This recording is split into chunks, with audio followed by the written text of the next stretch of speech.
Yo, memo akwa abashonko so ediaba POG Media so message so best subscribe him. Like jumadi and share them for friends and can be kindly click on the notification bell no so send a be the news be out platform so also well who dear airco and dear air by yanko yen senu ma just a bomb and the right chachu a kata aso ye na wama NDC for enum abanyam and some dodona na aba afan ho achese na new nyam sha odi a share NDC no enya asem keto yanko ni konkotie is her kind in Ghana. Show me one. Our NPP ni. Wo de enya yam fan kwa NPP kwa Ghana ha wan it say Professor Jena no pokwa adima. Wan it say Tsikata wo Ghana ha. Wo de kire me. Nipa omo de no samoku de to awabon no. Sa papa panin na awabon no. Omo de NPP for de no. Na say ni legal arguments bi a wo ye. Ase akwala afa no be school. It's a meeting of woman, ya break. Huh? Yeah. Tsatsu 15 years at the bar. He was about celebrating it when we had this assembly. 15 years at the bar. Did you see Tsatsu? Did you see Tsatsu in his youthful days? In his legal arguments? These are videos that are on YouTube. I don't think I may say Nyanko Poya Maduma, me watu no.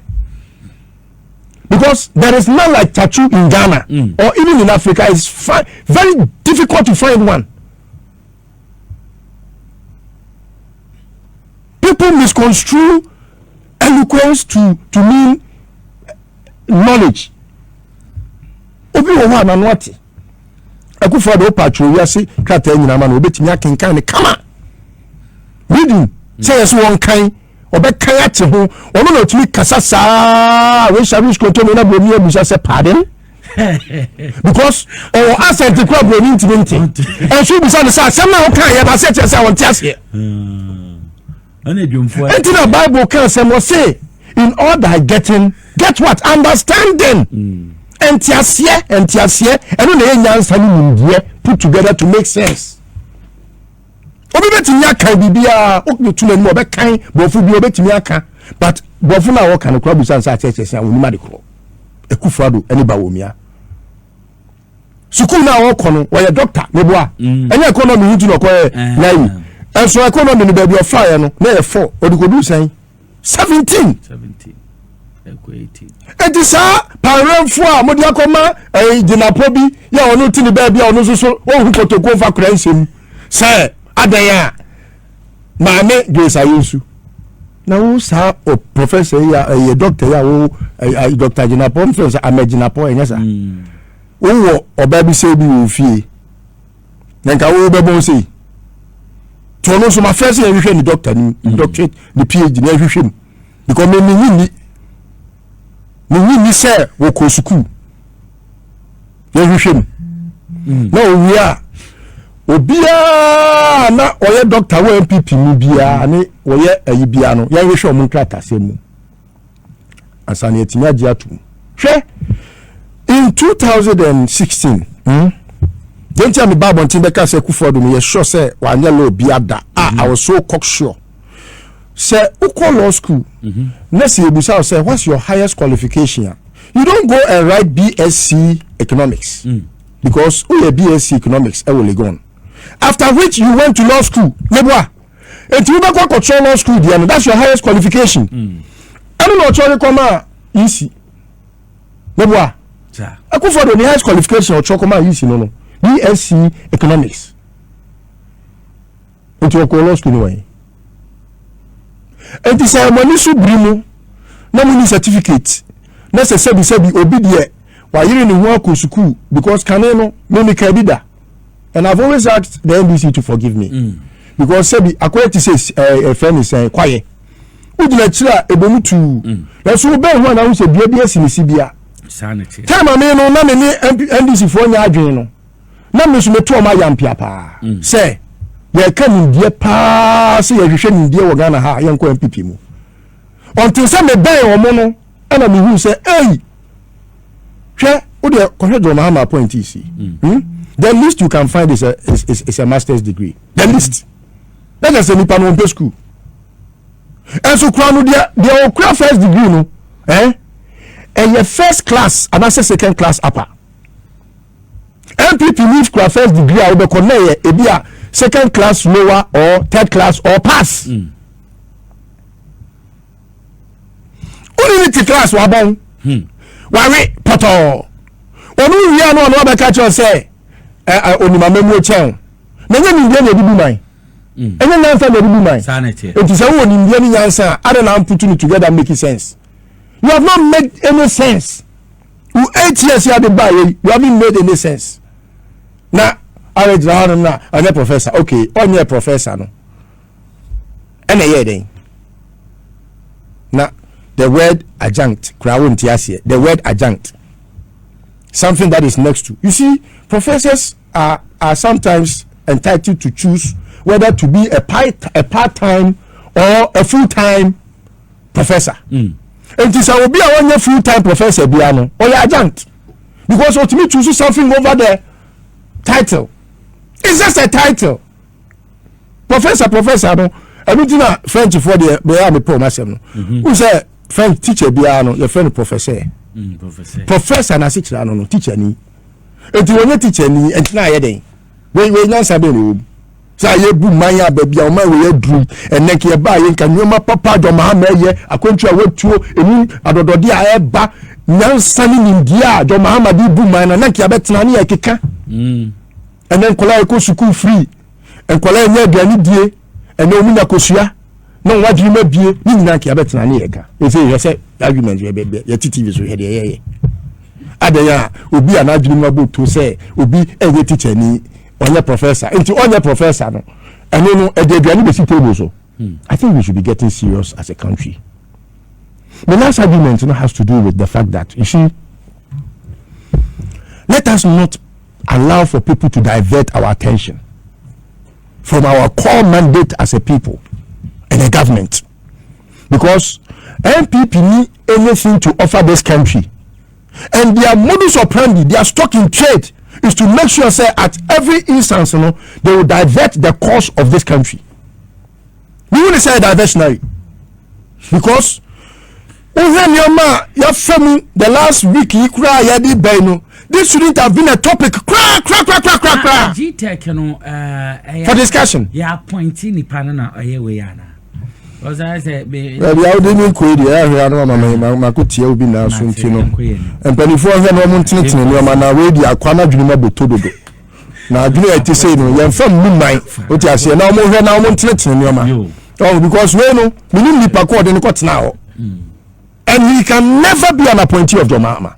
Oh no. You see, that is why my argument say NPP ni bia wo say baby bia mu ni free ho na mo NDC ni papa we bet my aduma papa including everywhere, including Ghana airport or your friend say authority. Me jo Mahama nya aduma say oba da so ti ho. You NDC for bebe wo bet my aduma no kama. E ho beti.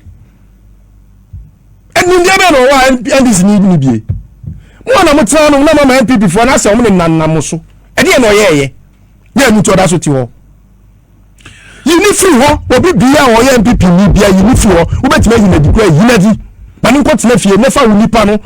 Our NDC, you look what now. What do you look what now? Or no Cassa will bet here because only why I didn't crow that. NPP, you can't say more. The Boga could be the party chairman. Yo, no, not in the area of the Akot Nephew. Or Boga could be say, chairman, say, no, Missing, no, many saying. A baby, yes, and what did the boo and mafia.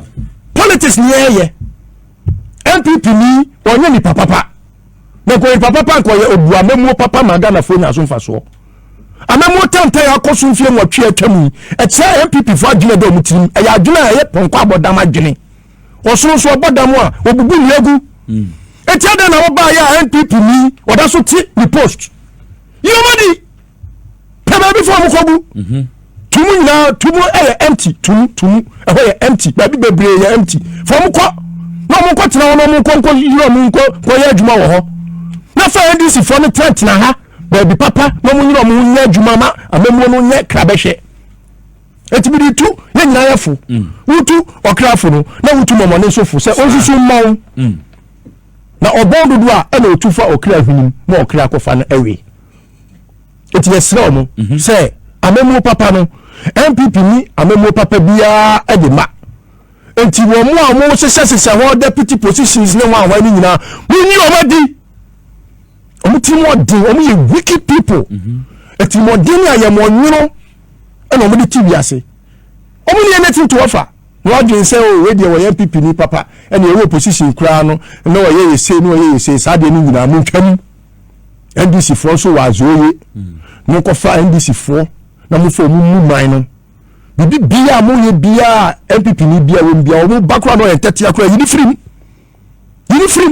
odi shi to offer o bibi to offer ko an ko opposition to yini frim fa wo de ne bra NDC so ko opposition na NPP for ba who say NDC aba MPP aba se sa aba no kukuru kaka na free ho e me pamo 4 years na de ba no ye de Ghana for the ma John Mahama say woni ni NDC for mebu oman wa fa mo anfa ma ne say brother be ye friend say o ba ko friend say Akuffo be free all inclusive and I say NDC ni aba NDC ni ewo ni de onyansa ntina mo like minded people am form group no mo group no mo wani di fie afo so see Grace Ayonsu ya ebo ni obi ante so no e wo Ghana ha mi hu bi da mi hu oba bia o te se je na no poku agiman mi hu oba bia o te se na na oye mi hu oba bia o te se ajare mi ya ba ajare a wo trade ministry wo hu oba bia o te se no Elizabeth wo hu obi o te se no e time this for no o ku anyansa ni ndie no di bu o man they are making sense to the Ghanaian we need NPP for now multi positions ni na free ho na mo fa mo nko front on na da so mo fa me twa mo process enye ne ebo amo a e ka mo ntimi nye ni ni omadi a mo ko pe enu di for na mo bebrebe he be CCV sa we CVs ni bia on o rebe ho mbe show na your friend is saying cyber deputy back we when MPP ni o ti wo ye ni we wa do Mahama gentility na doso yimadi we modi bone kakra edu ba bia ni papa kwa nchani wawu o pese owu ntema na yimadi mi ankasa wonya wo de ba bua o my way na MPP ni onye chen enye da bia na be ye wo se o mi de mi pese e be bom di bone e na mi pese e be ka ma asem mi pese e be ka o pese e be ka wa asem a Ghana for to aba no mu NPP e no mu NDC e no mu to aba ma NDC enti o man to aba ma NPP o mo mpa NPP ani mo ahwe the next 4 years no NPP ni bi o ti ba bia wo your friend say obi o NPP ni bia no bra ya be demonstration nche e wo se ali NPP for ni nyadi o ya ma boy for enti ye for mu man unless NDC wants to tell me say they are not ready and they don't have the expertise and the persons or experts to undertake the duties, then we can conclude say NDC so they don't have the men. But I don't understand why you have the men but you still want to believe say you can still engage some other men from elsewhere. No, then it means you are not ready. But I can see that NDC was ready from opposition. Hence my decision to today put it out that enough has been enough since time immemorial. And I think say the earliest they decide to kick all MPP members from positions of especially decision taking positions, the better for the NDC government. Mera se list o nana kusi poku na yetene kama me call so Kasim Gtech nsewe yenti also we take answer na me call Gtech no me say mbema once again mbema Ghana for nyina yakọ ewo owu ana atorenche boni bia ebesi so na hawa se be Ghana for nyina ya baako aboa ama ya ye yie no ewa asumdwe mu ewo ekroye mu. Yes, at a point I didn't buy no some MPP people some as we know them, they are evil people. Say sebi nepa ewu na ewu bi ti say na obi edi eye ne de obi di call for more obi kase anka ye we nanka menhwen abrawa anka sano you don't even know how you are also going to end yeah but Nyankopon hu omobo na omomo wu ni nyina nso Nyankopon fa omokra ensie yie ye be mbeda aban President John Dramani Mahama na ne vice president Professor Nana Jane. In fact maame no o maame hu sampa asantifo wo yi some we be proverb you say owo basa na maame penyo wo fie no nsu. Yes. In fact, the woman really exhibits sa character throughout a year. Yes, Otimi, good. She was able to carry herself very, very well, and I was so happy. Now, and sometimes na me TV nature make say obi a yesi we would that onu bom na wa ba obi ye. So you understand how the world is. Ntino meda stand up for that wonderful art and expertise or done the last Friday field. So in fact I was so happy. Say yes. In fact, these are the kind of things at least I can. We have the people, every sector, every corner, in everything. List to world. List to world. We have them. Yeah, we have them. In one NPP4 program, the organization and all those who do compare from opposition base your power. They bring behind his Standogbe. The man is something else. I wish to meet him one of these days. Now, member G-Tech. Me problem in say, okay, on your professor. And so what? Professor for Bibri, Ghana Bibri engineer. Yo, Jumedian or family, no message on subscribe, like it, Jumedian, and share them out for friends. And kindly click on the notification bell on so send away. Yeah, the enemies be out of platform, so I won't so well who the air call any the air, but message say, or subscribe, and not while like it, Jumedian or family, no. List to us also then some to Ronaldo. Our engineers, then so yeah, and do 3 months now. Tutu, but we will see an association called engineers and associates, and the back catch engineer and the best supervisor. Look, it's high time we forget this British mindset. And Americans they don't deal with those things. Say me a professor, me say. They are looking at what you can do. Near every that is mostly that is by argument, because your professor so lawyer so fine. We're here under a particular attorney general. Shanama kuko so website kwa robishin.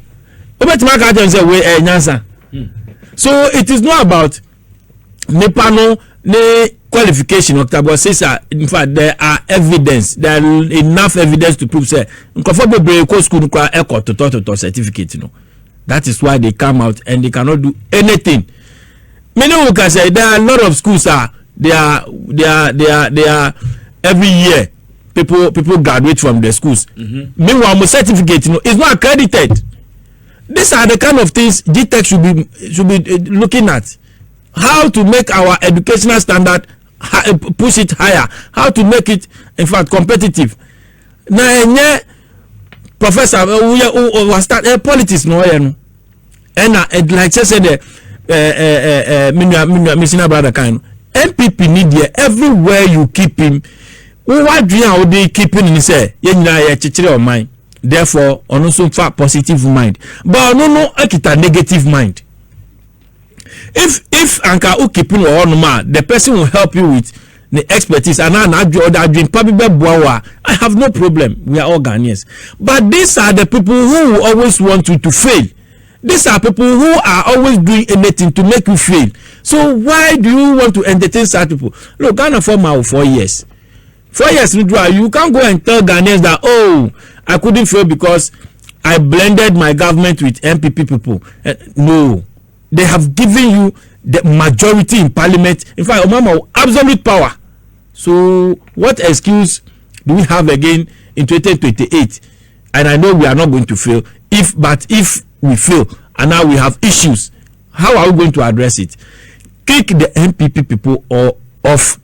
Let's focus on our people. We have a common agenda. Now push your mind. John Dramani Mahama, you have the people at heart. There's no doubt about it. Madam Professor Jane, you also have the women at heart. There's no doubt about it. But you need competent people. You need people who share the same ideas with you. Now, omono and pushes our agenda. But say you see a big junk for we are ever honum. I'm a more year. These are some of the things. Like I said, this is the time that we should be talking about the fallout from Japan.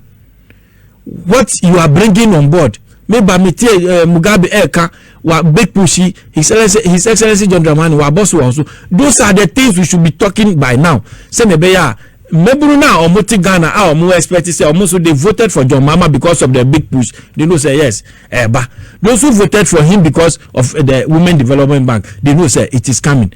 And we should be telling them by now. Those are the things we should be telling them. But coming to sit here and talk about one so-called professor who is doing politics in wherever he is, picking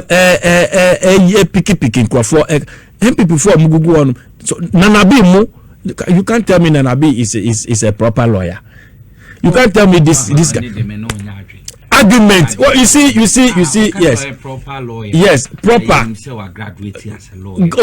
Graduation. Mimia. Look, Nanabi or say on yellow. Nanabi or your argument. Or you wako law school me pamocho. Wako law school no doubt about it. Fine, but wako law school Mesrem. Adia ni kwa se nipa ye ni se. Me ntimi nyina ba bia nka so onye lawyer. Exactly. Okay. Lawyer wa that that's the qualification. Oye lawyer ni our born. It's okay. Lawyer ni our born. They in fact omudoso be brave our NPP. Now want to look at so called Prempeh College. Look, Okoye. So good. Okoye. Prempeh. Benghazi no Okoye America. Good. I will I like to see in order the West Prempeh College students could be the best somewhere else. Good. It's so, Prempeh College. Oh yes. Do that. So West, but it could be a best baby somewhere. Where they are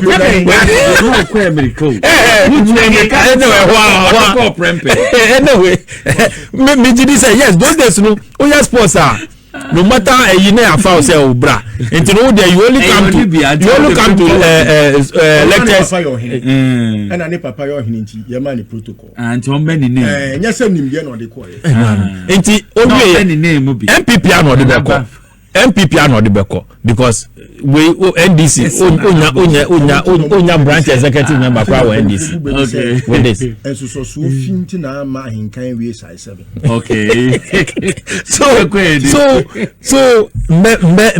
mesre the NDC government we are 8 months in power and every indicator HSL we are on course. Ghanaians are happy with us. About 75% of Ghanaians say the country is moving in the right direction. Let us by the end of the year, meaning say by the end of the year, a lot of the good promises and the good things that we promise by the end of the year, most of them will see them coming up. I know. Say by December, the next post that will come, about 85 to 90% will say yes, we are. In fact, we are soaked in the NDC, and that is what we are all wishing for. So say, oh baby, let's say some small position here. We beg everybody. Let us have the people of Ghana, and let us reflect. Me debiasana me metiwa. We are say metiwana. Me coefficient bokoye bibi. Mami bi ade there. His Excellency John Dramani coefficient abo. Mami no James Grady ni try picture. This woman was sitting there. Na baby say me say nti mami we arehemu a odi share JM on that day na ochi official bo nyina afae no what is her expectations? These are the people any appointee should be thinking about say maame no take on no woman appointment on to me nyomfa enye school no person okọ enya abrochi no person okọ send nhihye ya wo de beba e ba affect mu as baby oti a oton juma oton odi ni dwan. Those are the things we should be thinking about. Aha, any idea some to see and my message or subscribe, like it, video, and share them out for friends. So can be kindly click on the notification button, also send me a DNA to platform so on. Also, who the air and the air, but POG Media, you know what, your brain, the future media, my macram.